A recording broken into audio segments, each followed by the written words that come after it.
You haven't texted anyone in weeks. Maybe months. Your phone lights up, but it's never for you. Your birthday passed quietly. No plans. No disappointment. Just another day you told yourself didn't matter. Someone asked if you wanted to hang out. You said, "I'm busy." And here's the part that surprises people, you weren't lying. You were busy protecting your peace. Busy choosing silence over disappointment. Busy choosing yourself over another reminder that you care more than they do. People call you cold now. Distant. Different. They say, you changed. They say, you cut everyone off. But here's the question nobody asks. What if you didn't cut people off? What if you just stopped pretending you weren't already alone? Let's talk about the psychology of people who walk away from everyone. Because it's not the villain story people think it is. First, let's clear something up. You didn't wake up heartless. You woke up tired. Tired after years of being the dependable one. The friend who always showed up. The one who remembered birthdays, checked in, made the plans, fixed the problems. You were the glue. The emotional emergency contact.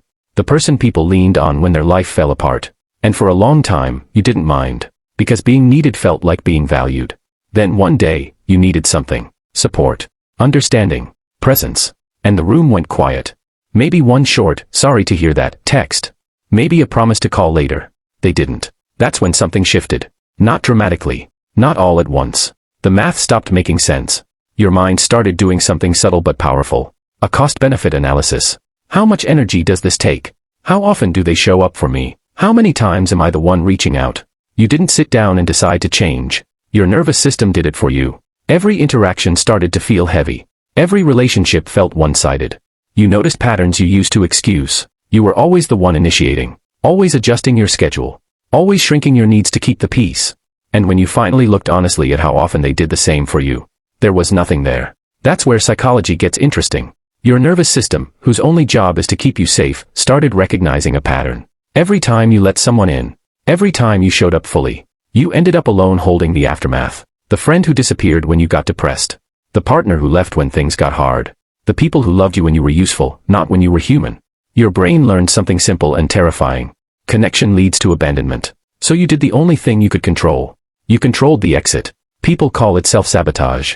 But from your nervous system's point of view, it's pattern recognition. And this didn't start in adulthood. Somewhere earlier, much earlier, you learned this lesson. Maybe you had a parent who was physically there but emotionally absent. Maybe you were the child who learned to handle everything alone. You learned that asking for help led to disappointment. That expressing feelings led to dismissal. That needing people made things worse, not better. Don't be so sensitive. Figure it out yourself.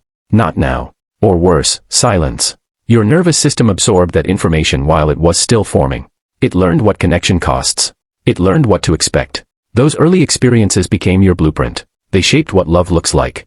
They set the ceiling for how much care you believed was available to you. Every adult relationship after that just confirmed the rule. Eventually, people leave. Eventually, effort becomes one-sided. Eventually, you're on your own. So no, you're not broken. You're trained. Now people say you've built walls. But that's not quite true. You didn't build walls. You built boundaries. Walls keep everyone out. Boundaries keep the wrong people out. But after years of only the wrong people showing up, those boundaries start looking thick, solid, permanent. And maybe that's okay. This phase of your life isn't about rejecting connection forever. It's about refusing indiscriminate access. You didn't stop wanting people. You stopped accepting anyone who felt familiar but unsafe. You became a detective of patterns. You can spot it early now. The friend who only texts when they need something. The person who never asks how you're doing. The one who disappears when life gets uncomfortable. You notice the language shift. Replies get shorter. "Let's hang out soon" quietly turns into never. You've learned the exit signs. And instead of waiting for the inevitable, you leave first. Psychologists might call this hypervigilance. But not the chaotic kind. This is accuracy. You read micro-patterns others miss. Tone changes. Convenient excuses.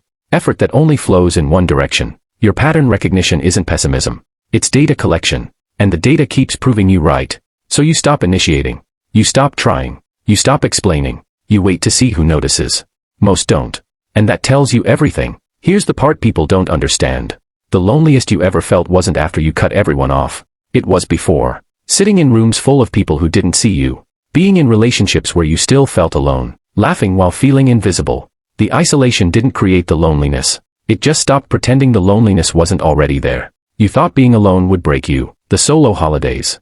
The quiet birthdays. The emergencies you handle yourself because there's no one to call. You expected devastation. Instead, you found quiet. And quiet felt like relief. People think isolation is the opposite of connection. For you, it isn't. It's the absence of rejection. It's the one space where you can't be abandoned. Because Northwest 1 is close enough to leave. You're not cold. You're clear. You're not closed off. You're protected. This isn't giving up on connection forever. It's refusing to accept the broken version of it you were offered repeatedly. It's saying, if this is what relationships are, constant effort, emotional labor, waiting for people who never show up, then I'd rather have none. And here's what nobody tells you about choosing yourself. It's not selfish. It's survival. You can't keep pouring from an empty cup into people who treat you like a convenience store. Open when they need you, forgotten when they don't. You're not the villain in their story. No matter what they say when you're not there to explain yourself. You're just someone who finally stopped waiting for people to show up. And started showing up for yourself. Maybe one day, you'll try again. Maybe you'll meet people who make connection feel safe instead of exhausting. Maybe love won't feel like something you have to earn. Maybe. But right now, you're protecting the part of you that still hopes. That small flame that got dimmer every time someone disappointed you. Cutting everyone off wasn't the absence of love. It was the presence of self-preservation. It was your nervous system finally saying, enough. You're not giving up. You're healing. And the space you created, the quiet, the distance, the solitude, it's not trapping you. It's keeping you alive. It's giving you room to breathe, to become someone who might one day connect again. But only on terms that honor who you are. This isn't the ending people wanted for you. It's the one that's keeping you whole. If this resonated, subscribe to stay here. This channel isn't about judging your patterns. It's about understanding them. And learning how to build connection that doesn't cost you yourself.